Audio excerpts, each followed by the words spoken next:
Welcome friends, मेरा नाम है वजाद खान और आप देख रहे हैं चैनल प्रोफेशनल एडू हब। तो आज का जो टॉपिक है वो आप सब लोगों ने थंबनेल पे और मेरे टाइटल ऑफ वीडियो पे देख ही लिया होगा। तो आज का जो टॉपिक है बहुत ही इंटरेस्टिंग टॉपिक है, जीएसटी रिटर्न। ठीक है, तो जीएसटी रिटर्न अगर मैं बात करूं, जीएसटी रिटर्न होता क्या है, क्यों होता है, कैसे प्रैक्टिकली उसको फाइल करेंगे पोर्टल पे जाके, ये सब होगा। लेकिन थोड़ा ताकि आप लोग उसको ग्रैब कर पाओ, आप लोग उसको अंडरस्टैंड कर पाओ इसी हिसाब से। तो आज की जो टॉपिक है वो हम प्रैक्टिकल पोर्टल पे नहीं करेंगे, बट प्रैक्टिकल पोर्टल पे करने के लिए बेहद इंपॉर्टेंट है, बहुत ही इंपॉर्टेंट है, बहुत ही ज्यादा। तो आज का जो टॉपिक है मैं आपको रिटर्न का आउटलेट में जो जितना भी है, जितना भी वहां पे जो भी आएगा, आप क्या होता है रिटर्न में फाइल क्या करते हैं, उसमें हम लगाएंगे क्यों। हम जब भी रिटर्न फाइल करेंगे तो भाई वो क्यों कर रहे हैं, किस वजह से कर रहे हैं, वो सारी चीजें इस वीडियो में आपकी आज कवर होंगी। ठीक है, तो बेसिकली जीएसटी रिटर्न का मतलब क्या होता है। तो देखो, गवर्नमेंट ने बोला हम रिटर्न को एक चीज बोलते हैं, जैसे आपने सुना होगा ITR, income tax return, TDS return होती है, तो बहुत सारी चीजों की रिटर्न होती है। तो गवर्नमेंट ने बोला रिटर्न का मतलब है डिटेल। रिटर्न का मतलब है डिटेल, मतलब कि अगर आप जीएसटी में रजिस्टर्ड हो तो आपने जीएसटी में रजिस्टर्ड होने के बाद कुछ काम किया होगा। काम मतलब सेल करी होगी, परचेज करी होगी, बिजनेस में कुछ ना कुछ किया होगा। तो उन सब चीजों की डिटेल आप रिटर्न के थ्रू गवर्नमेंट को दो, तो वही आपकी क्या होती है, जीएसटी रिटर्न। ठीक है, तो जीएसटी रिटर्न की अगर बात करूं तो यहाँ पे जीएसटी रिटर्न के होते हैं दो टाइप। अभी जो बेसिकली है, जो एक पर्सन जो नॉर्मल नॉर्मल होता है टैक्स पेयर, वो पर्सन भरता है दो रिटर्न, जीएसटीआर 1 और जीएसटीआर 3B। एक और रिटर्न होती है जीएसटीआर 2A, वो फाइल नहीं होती, वो ऑटो पॉपुलेट होती है। ठीक है, तो उसका जिक्र हम यहाँ नहीं करेंगे, उसका जिक्र हम आगे आने वाली वीडियोस में करेंगे, बिकॉज वो फाइल नहीं होगी, वो सिर्फ देखी जाती है। ठीक है, तो हम लोग जो मोस्ट इंपॉर्टेंट जो हर किसी बिजनेस में आएगा ही आएगा, वो है जीएसटीआर 1 और जीएसटीआर 3B। और कुछ डीलर अलग होते हैं, कुछ रजिस्ट्रेशन अलग होते हैं, लाइक कंपोजिशन रजिस्ट्रेशन। तो इसकी भी मैं वीडियो आगे कवर करूंगा कि कंपोजिशन होता क्या है और उसकी रिटर्न का फॉर्म फिर अलग होगा। तो अभी जो बेसिकली जो हमारा बल्क में जो भी काम रहता है बाहर, जैसे मैं अपना खुद को बताऊं तो मेरे 95% सारे के सारे क्लाइंट्स हैं वो जीएसटी 1 और 3B भरवाते हैं मेरे से, क्योंकि वो एक नॉर्मल डीलर है, वो नॉर्मल रजिस्टर्ड पर्सन है। ठीक है, तो वो ना कंपोजिशन है ना कुछ अदर में। तो हम लोग ये दो रिटर्न आज करेंगे, क्योंकि हर महीने हर क्वार्टर पे इनमें से कोई ना कोई रिटर्न जाएगी। तो कब कैसे जाएगी वो अभी मैं थोड़ी देर में आगे बताने वाला हूँ। तो हमारे बेसिकली दो फॉर्म कौन से, जीएसटीआर 1 और जीएसटीआर 3B। तो हम पहले डिस्कस करते हैं जीएसटीआर 1। आ गए हम जीएसटीआर 1। ठीक है, तो जीएसटीआर 1 बेसिकली किसके लिए, हमारी आउटवर्ड सप्लाई के लिए। आउटवर्ड सप्लाई मतलब जो आप अपने बिजनेस से आउट करोगे सप्लाई, जो आप बिजनेस से सेल करोगे, सेल करने वाला आउट करना है, तो वही चीज आपकी जीएसटीआर 1 में जाएगी, जितनी भी आपकी सेल।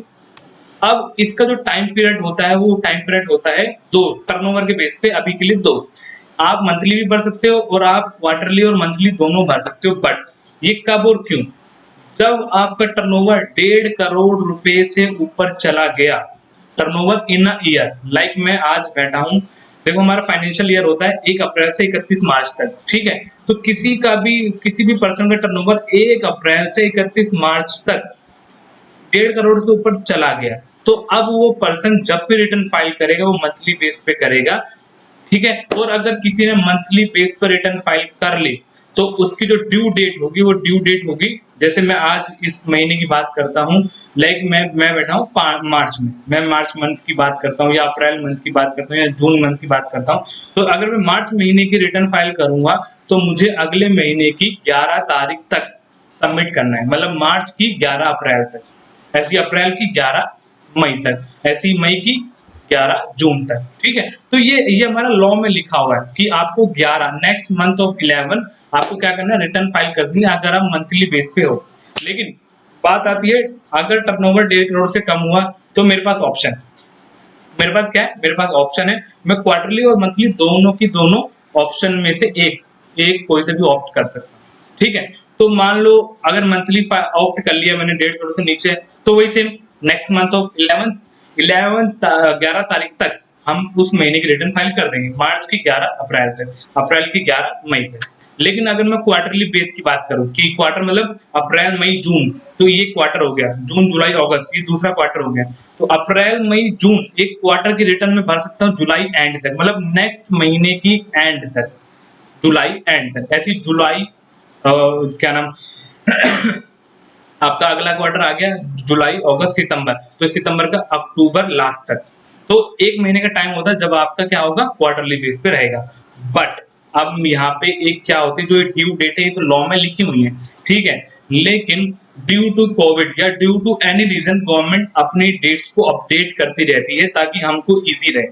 तो अभी जो डेट चल रही है करंट में, जो कोविड की वजह से, क्योंकि बिजनेस ठप हो गए हैं सारे बिजनेस जो हैं अपने वैसे नहीं जो जैसे पहले थे, तो गवर्नमेंट ने ड्यू डेट कर दी है बढ़ा, लेकिन ये हमेशा नहीं रहेगा। लेकिन अभी जो करंट में चली वो मैं बता रहा हूँ। तो अगर मैं मंथली बेस की बात करूं तो ध्यान से देखो, मैं जैन से स्टार्ट करता हूँ। जैन की तो 11 फरवरी थी क्योंकि कोविड उस टाइम पे इतना इंडिया में नहीं था।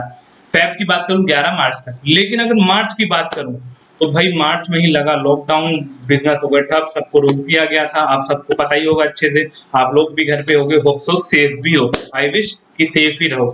तो देखो मार्च की 10 जुलाई तक, ठीक है, ये बेसिकली हमेशा नहीं रहेगा, but due to any reason, आज कोविड है क्या पता आगे कुछ हो, तो उसकी वजह से डेट आगे पीछे होती रहती है। तो आप लोगों को ये काम तो जरूर करना है, आप लोग अपडेट रहेंगे इस डेट के लिए, ठीक है।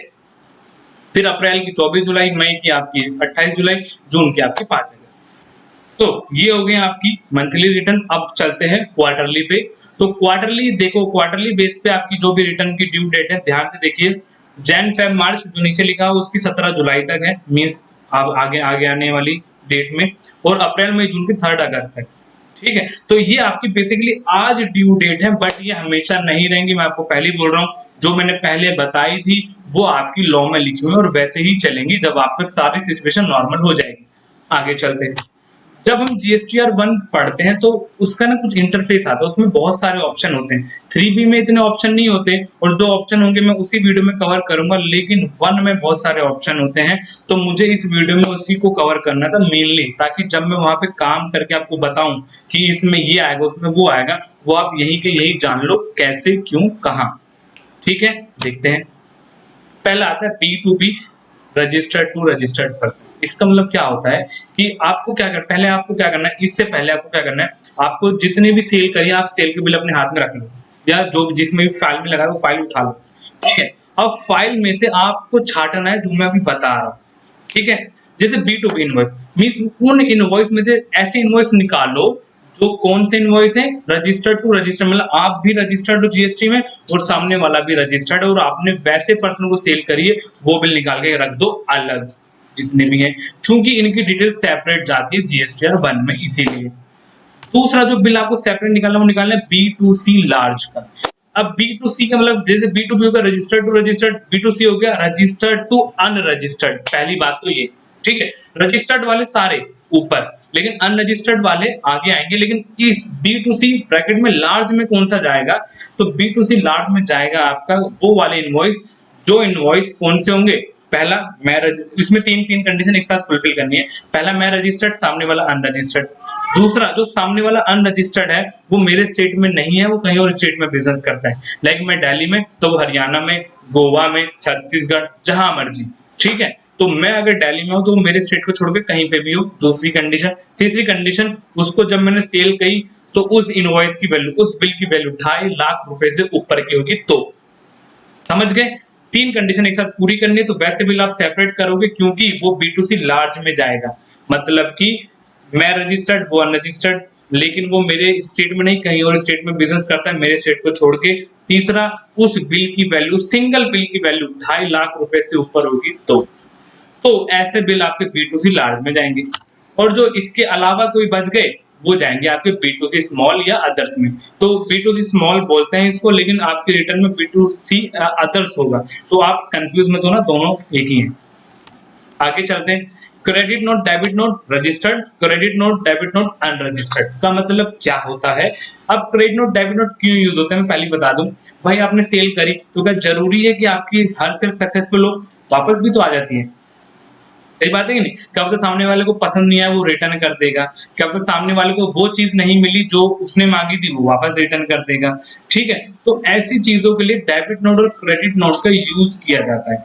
जब आप सेल करोगे तो आप बिल दोगे, लेकिन जब वो आपको रिटर्न करेगा तो आप उसको फिर से एक चीज लिख के दोगे। ऑब्वियस सी बात है, जब आप सेल करोगे तो लिख के दोगे भाई मैंने आपको गुड्स दे दिया है, ये पकड़ो बिल, आपको ये पैसा देना है। अगर उधार पे है तो, या कैश में है तो भी वो बिल के हिसाब से पैसा देगा। लेकिन जब वो सामान वापस कर देगा तो वो भी तो बोलेगा भाई मुझे ये जो सामान वापस कर रहा हूँ इसका कुछ लिख के दो, क्या पता आप कल अपनी बात से पलट जाओ, हो सकता है। तो जब भी सेल्स रिटर्न होगी तो एक सेलर एज एन सेलर मुझे क्रेडिट नोट इशू करना पड़ता है कि हाँ जी मैंने आपकी जो चीज थी वो वापस ले ली और आपको मैं क्रेडिट नोट दे रहा हूँ। ऐसे सेम डेबिट नोट होता है परचेज रिटर्न के लिए। जब सामने वाला वापस करेगा तो वो डेबिट नोट बना के लाता है, ये पकड़ो सामान, ये पकड़ो डेबिट नोट, ये इसके हिसाब से मैं वापस कर रहा हूँ। और फिर सामने वाला सेलर क्या करता है, क्रेडिट नोट इशू करता है। तो अगर यही चीज डेबिट नोट क्रेडिट नोट आपके, वैसे जो मैंने एग्जांपल बताया है डेबिट नोट क्रेडिट नोट का, वो वाला एग्जांपल एक लौता रिटर्न के लिए नहीं है, और भी बहुत सारे रीजन होते हैं। अकाउंट्स वाले इसको ज्यादातर रिलेट कर पाएंगे, ठीक है। लेकिन बेसिकली जो credit note debit note use होता है वो इसी पर्पस के लिए होता है, ठीक है। एक एग्जांपल अगर मैं और ऐड ऑन करना चाहूँ तो डेबिट नोट क्रेडिट नोट वहां पे भी यूज हो सकता है, लाइक जब हम बिल में करते हैं ऑल्टर। ऑल्टर मतलब लाइक 1 लाख का बिल था, मैंने सेल करी, वो 1 लाख का बिल काट के सामने वाले को दे दिया, ठीक है, नॉर्मल सा एग्जांपल लेते हैं। बट मुझे बाद में आता है ओ शिट, मेरे को तो ये सामान 1,20,000 का बेचना था, मैंने 1 लाख का कैसे बेच दिया। तो अब मैं क्या कर सकता हूँ, उस बिल को कैंसिल नहीं करूंगा, वरना वो परेशान नहीं हो जाएगा, वो बोलेगा लो भैया बिल काटो, इसको नया बनाओ ना। तो हम क्या करते हैं, कोई बात नहीं 1 लाख का बिल जा चुका है ना, हम एक क्या करेंगे डेबिट नोट बना देंगे कि भाई 20,000 रुपए आपको और देने पड़ेंगे क्योंकि वो सामान आपका 1,20,000 का पड़ेगा आपको। तो हम 20,000 के डेबिट नोट बना के सामने वाले को दे देंगे, वो उसको कंसीडर कर लेगा और फिर वो हमें 1,20,000 रुपए ही देगा, ठीक है। तो ऐसे एग्जांपल के लिए हम डेबिट नोट क्रेडिट नोट का यूज करते हैं। तो अगर डेबिट नोट क्रेडिट नोट अगर हम एज एन रजिस्टर्ड पर्सन किसी रजिस्टर्ड पर्सन को देते हैं तो वो रजिस्टर्ड वाले कॉलम में जाएगा जब रिटर्न फाइल करेंगे, और अगर डेबिट नोट क्रेडिट नोट हम अनरजिस्टर्ड को देते हैं तो वो अनरजिस्टर्ड वाले कॉलम में जाएगा, ठीक है।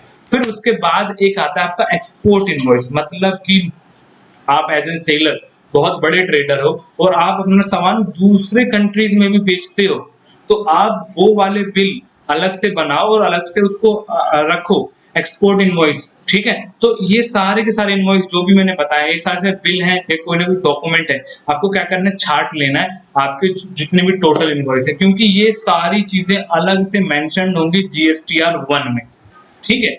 फिर आगे चलते हैं। अब आगे जो आएगा नील रेटेड आ रहा है। नील रेटेड का मतलब भाई, नील रेटेड का मतलब यहाँ पे क्या होता है, जिस गुड्स या जिस सर्विस की जो रेट है वो 0% है। कुछ ऐसे गुड्स में, कुछ सर्विस है जहाँ पे 0% टैक्स लगता है जीएसटी में, तो वो वाले बिल अलग रखो अगर आप उसमें डील करते हो। या इसी नील रेटेड में एक और आता है एग्जेम्प्ट, कि वो कंसीडर नहीं किया जाता एज एन टैक्सेबल, वो एग्जेम्प्ट है, पूरा का पूरा एग्जेम्प्ट है, ठीक है। या तीसरा पॉइंट कि वो जीएसटी का पार्ट ही नहीं है। कुछ ऐसे गुड्स हैं जो जीएसटी का पार्ट नहीं है, like alcohol for human consumption, जो आप देखते हो जो अल्कोहल बेचते हैं लोग यहाँ पे और वो ह्यूमन कंजम्पशन के लिए है, तो वो सारा का सारा नॉन जीएसटी गुड्स में जाता है। तो ऐसी सप्लाई जो नील रेटेड है, मतलब उन तीन को मिला के वो सारे के सारे बिल यहाँ आ जाएंगे, वो सारे के सारे डॉक्यूमेंट यहाँ जाएंगे। तो आप लोगों को इन सबको अलग करना है। और फिर आगे आ जाता है टैक्स लायबिलिटी ऑफ एडवांस। ये एक नया टॉपिक जुड़ा है, पहले इसमें कंसिडरेशन नहीं था, पहले वाले जो लॉ थे, लेकिन इसमें इसको कंसिडर किया गया है। क्यों? क्योंकि भाई आप तो सोचो कि मंथली वाइज रिटर्न जाएगी या क्वार्टरली वाइज रिटर्न जाएगी, और मानो एक पर्सन आता है, उसने बोला कि मुझे भाई सामान चाहिए लेकिन आज नहीं 6 महीने बाद, तो भाई सामने वाला बोलेगा भाई एडवांस देके जाओ, उसने एडवांस तो आज दे दिया।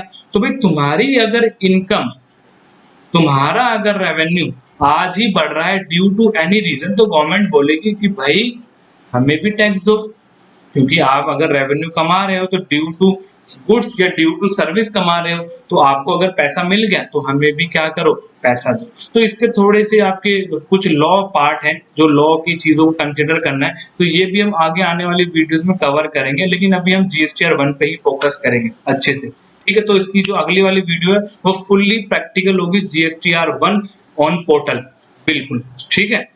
आगे देखें, एडजस्टमेंट ऑफ एडवांस, जब एडवांस मिलेगा तो आगे कभी जाके सेल होगी, उसकी एडजस्टमेंट होगी, तो वो एडजस्टमेंट यहाँ आती है। तो अब हम आगे चलते हैं, आगे देखिए यहाँ पे देखिए ये बहुत सारे अमेंडमेंट्स लिखे हुए हैं, सबके वो जितने भी वर्ड्स हैं उसके आगे अमेंडमेंट्स लिखे हुए हैं। अमेंडमेंट का मतलब क्या होता है भाई, देखो यहाँ पे पहले आप मान लो B2B की बात करते हैं, आपने कोई मान लो पिछले महीने या पिछले क्वार्टर में आपने कोई भी रिटर्न फाइल करी GSTR 1 और उसमें एक बिल होगा गलत और आपने फाइल कर दी, ठीक है, तो गवर्नमेंट ने बोला भाई आप चाहे कुछ भी कर लो, पीछे जाके कोई भी रिटर्न को ऑल्टर नहीं कर सकते। लेकिन में गलती तो हो जाती है, हम तो इंसान है, भगवान तो है नहीं कि परफेक्ट काम करेंगे। तो अब भाई गवर्नमेंट ने बोला कि आप लोग एक काम कर सकते हो, उसको तो ऑल्टर मत करो, लेकिन आगे आने वाले पीरियड में क्या करो, उसको अमेंड कर लो, ऑल्टर कर लो आगे आने वाले पीरियड में। तो आप जब मान लो कोई भी बिल गलत होगा, लाइक B2B में कोई ऐसा बिल होगा जो गलती से चढ़ गया, वो अभी जाना नहीं था या वो बिल ही नहीं था, ठीक है, तो आप उसको आगे आने वाले पीरियड में उसको अमेंड कर सकते हो, तो अमेंडमेंट वाला पॉइंट्स है। और B2B का B2C के लिए, B2C स्मॉल अदर्स के लिए, डेबिट नोट क्रेडिट नोट के लिए, debit note credit note unregistered के लिए, एक्सपोर्ट इनवॉइस के लिए, टैक्स लायबिलिटी के लिए और एडजस्टमेंट ऑफ एडवांस के लिए भी, ठीक है। तो सब जितने भी पॉइंट्स हैं उन सब की आप अमेंडमेंट कर सकते हो, चेंजेस कर सकते हो, लेकिन आगे आने वाले पीरियड में पीछे जाके आप चेंज नहीं कर सकते, ठीक है। फिर अब आता है आपका HSN वाइज समरी। तो ये आपका क्या होता है, एक GST रिटर्न का पार्ट है जो गवर्नमेंट ने बोला कि आपको डिटेल देनी है, क्योंकि आप लोग अगर गुड्स में डील करते हो, सर्विस में डील करते हो, तो गुड्स और सर्विस आपने कितना बेचा उसका हिसाब देना होता है अलग से, ठीक है। इसके ऊपर टैक्स नहीं लिया जाएगा, इसकी सिर्फ डिटेल जाती है। डिटेल क्या जाती है, मान लो कंप्यूटर बेचते हो, लैपटॉप बेचते हो और प्रिंटर बेचते हो, ठीक है। तो मान लो कंप्यूटर इस महीने आपने बेचा, चाहे यहाँ पे हमने डाले बिल्स, यहाँ पे डालेंगे टोटल, लाइक आपने यहाँ पे दे दिया 10 कंप्यूटर बेच दिए किसी को, ठीक है। तो 10 कंप्यूटर बेचे थे, तो आप बताओ HSN में कि मैंने 10 कंप्यूटर बेचे हैं और उसका नंबर डालो HSN नंबर, ठीक है। तो HSN नंबर बहुत इजी है, आप किसी भी गूगल पे जाके लिख सकते हो HSN ऑफ कंप्यूटर, एक झटके में आ जाएगा, HSN ऑफ लैपटॉप एक झटके में आ जाएगा, और उसको आप यहाँ पे जाके डाल दो। अब HSN से ना गवर्नमेंट उसको ट्रेस कर लेती है, क्योंकि गुड्स तो बहुत सारे होते हैं, कंप्यूटर डेल का भी कंप्यूटर, HP का भी कंप्यूटर, इसका भी, तो उसको इससे मतलब नहीं है कंपनी से, गवर्नमेंट को मतलब है HSN से, और ये वर्ल्ड वाइड चलता है। जो HSN आपका यहाँ इंडिया में होगा वही HSN आपका कहाँ पे होगा, अमेरिका में भी होगा, अगर GST वहां पे होगा तो, ठीक है। तो हर जगह HSN वाइज ही चलता है, इसीलिए उसको ज्यादा जल्दी से हम लोग ट्रेस कर पाते हैं। और ऐसी सर्विस के भी कोड होते हैं, सर्विस अकाउंटिंग कोड, और HSN stand for harmonised system nomenclature. तो अगर सर्विस में डील करते हो तो आप सर्विस की डिटेल डालो, ठीक है। फिर हम आगे चलते हैं, डॉक्यूमेंट इशू, जितने भी आपने डॉक्यूमेंट इशूड किए हैं, कहाँ पे, आपके जितने भी B2B में गए, B2C में गए, B2, तो उन सारे डॉक्यूमेंट्स की डिटेल आपको डॉक्यूमेंट इशू में डालनी होगी, ठीक है। तो ये 19 पॉइंट GSTR 1 में आएंगे। तो यही इस वीडियो का मेन पर्पस तो यही था कि आप लोग इन सारी चीजों को ध्यान से देख लीजिए, क्योंकि ये सारी चीजें वहां आएंगी जब मैं रिटर्न भरवाऊंगा, तो एक भी पॉइंट मिस ना हो आपका, क्योंकि आप लोग कुछ चीजें इसमें जानते होंगे और कुछ चीजें नहीं भी जानते होंगे। तो मैंने ये सारा ही क्लियर कर दिया आपको, ताकि आप लोग इसमें एक भी गलती ना कर सके। अब हम आगे चलते हैं, जो अगली जो रिटर्न आ रही है उसका नाम है GSTR 3B। ये आपकी समरी होती है, ठीक है। ये आपकी क्या होती है, समरी होती है, किसकी, आउटवर्ड और इनवर्ड की। आपने जितनी सेल करी उसकी समरी दो और जितनी इनवर्ड करी उसकी समरी दो, ठीक है। और आपको फिर इसके अगेंस्ट में पेमेंट भी करनी होगी। भाई अब देखो पेमेंट का क्या हिसाब किताब है और इनवर्ड आउटवर्ड का क्या हिसाब किताब है इस रिटर्न में, वो मैं एक छोटे से एग्जाम्पल से आपको बताने वाला हूँ। हमने 100 रुपए का सामान खरीदा और उसके ऊपर दे दे 20 रुपए का टैक्स। ध्यान से सुनना, 100 रुपए का सामान खरीदा, 20 रुपए का टैक्स दे दिया, ठीक है। अब हमने उसी सामान में अपना प्रॉफिट जोड़ा, मान लो 150 रुपए का प्रॉफिट जोड़ लिया और आगे बेच दिया, और 150 का बेचा और 30 रुपए का टैक्स ले लिया, ठीक है। तो अब गवर्नमेंट बोलती है अगर आप GST में रजिस्टर्ड हो और आप टैक्स ले रहे हो, ठीक है, तो आप गवर्नमेंट को टैक्स दोगे। तो ऑब्वियसली बात है, देना तो पड़ेगा। हम लोग अगर हम रजिस्टर्ड हो तो हम लोग भी क्या करेंगे, GST आगे से कस्टमर से लेंगे और हम लोग आगे क्या करेंगे, गवर्नमेंट को देंगे। तो गवर्नमेंट ने बोला भाई आप 3B के थ्रू उसको दे देना पेमेंट में, ठीक है, पेमेंट यहीं पे होगी। तो लेकिन वो बोलने वाली बात है कि गवर्नमेंट ने बोला कि आप 30 रुपए पूरा मत देना, आपने उस सामान को खरीदा भी तो होगा और खरीदा होगा तो उस पर टैक्स भी दिया होगा, तो वो वाला अमाउंट हमें मत देना, ठीक है, क्योंकि वो वाला अमाउंट 20 रुपए का जब खरीदा था तो 20 रुपए टैक्स दिया था, तो उस पर्सन ने गवर्नमेंट को दे दिया होगा, तो गवर्नमेंट बोलेगी आपके इससे का 20 रुपए हमारे पास पड़े हैं, अब आपने 30 रुपए जो लिए हैं आप हमें 30 रुपए ना देके 10 रुपए दे देना, 20 से 20 हो गया आपका एडजस्ट, और 10 रिमेनिंग रह गया, 10 दे दो आप गवर्नमेंट को। तो यही यहाँ पे पर्पस है आउटवर्ड और इनवर्ड का, कि आप पूरा आउटवर्ड यहाँ डाल दो, पूरा इनवर्ड डाल दो, जितने भी जीएसटी देना है गवर्नमेंट को, जितना भी जीएसटी आपने दे दिया है गवर्नमेंट किसी और के थ्रू गवर्नमेंट को, वो एडजस्ट होगा, रिमेनिंग वाला पे होगा। और कैसे होगा, कैसे होगा वो हम लोग आगे रिटर्न में बिल्कुल अच्छे से पढ़ेंगे, ठीक है। आगे देखो, ये आपके रिटर्न मंथली बेस रहते हैं, ठीक है। अब मंथली बेस कैसे, जैसे आज अगर आपका अप्रैल मंथ है तो आप अप्रैल मंथ की 3B का फाइल करोगे अगले महीने, लेकिन 24 तारीख तक, जो अप्रैल की 24 मई तक, ये डेट अल्टर होगी, पहले 20 थी अब 24 हो चुकी है, ठीक है। जिसका टर्नओवर 5 करोड़ से नीचे होगा उसके लिए, और अगर 5 करोड़ से ऊपर गया तो 20 तारीख है आपकी, वही उसके लिए कोई चेंज नहीं है। तो क्रक्स बोलता हूँ, मंथली रिटर्न है अप्रैल महीने की कब तक जाएगी, 24 मई तक, लेकिन किसके लिए, जिसका टर्नओवर 5 करोड़ से नीचे होगा, और जिसका टर्नओवर 5 करोड़ से ऊपर चला गया वो कब तक फाइल करेगा, 20 मई, अगर अप्रैल महीने के लिए है तो। लेकिन मैंने आपको वैसे ही बोल दिया, जब रिटर्न की डेट उसकी ऑल्टर हुई है तो ऑब्वियसली बात है 3B की भी क्या होंगी, चेंज हुई होंगी, तो वही हम लोग देख लेते हैं। तो अगर मैं आपकी बात करूं फैब की, तो फैब की आप 30 जून तक भर सकते हो, मार्च की 5 जुलाई तक, अप्रैल की 9 जुलाई तक, मई की 15 सितंबर तक, जून की 25 सितंबर और जुलाई की 29 सितंबर तक आप रिटर्न फाइल कर सकते हैं, ठीक है। तो गवर्नमेंट ने छूट दी है ड्यू टू कोविड। तो ये सारी चीजें आपकी जीएसटीआर में क्लियर होना बहुत जरूरी है, और डेट्स के लिए अपडेट रहना बहुत जरूरी है, क्योंकि आप लोगों के अपने क्लाइंट होंगे या आप लोगों का अपना बिजनेस होगा, तो आपको ड्यू डेट बहुत ही ज्यादा क्या होनी चाहिए, माइंड में तेजी से क्लिक होनी चाहिए, क्योंकि ड्यू डेट के बाद आपकी लगनी स्टार्ट हो जाती है पेनल्टी, ठीक है। तो कोई भी नहीं चाहेगा पेनल्टी लगे, इंटरेस्ट लगे, तो आप लोग ड्यू डेट को माइंड में रखिए। बाकी हम आगे आने वाले वीडियोस में मिलते हैं जीएसटीआर 1 और जीएसटीआर 3B में, ठीक है। होप सो ये वीडियो बहुत पसंद आया होगा, इसको लाइक करिए, शेयर करिए, दूसरों को बताइए कि ये चीज भी होती है जो आपको नया पता चले। और अगर आपको कोई भी पॉइंट ऐसा लगता है कि आपको नहीं पता था इस वीडियो को देखने के बाद, तो आप प्लीज मुझे कमेंट करके जरूर बताइएगा, ताकि मुझे भी लगे कि हाँ मैंने कुछ नया बताया आप लोगों को। बाकी सब्सक्राइब करिए। Thank you very much.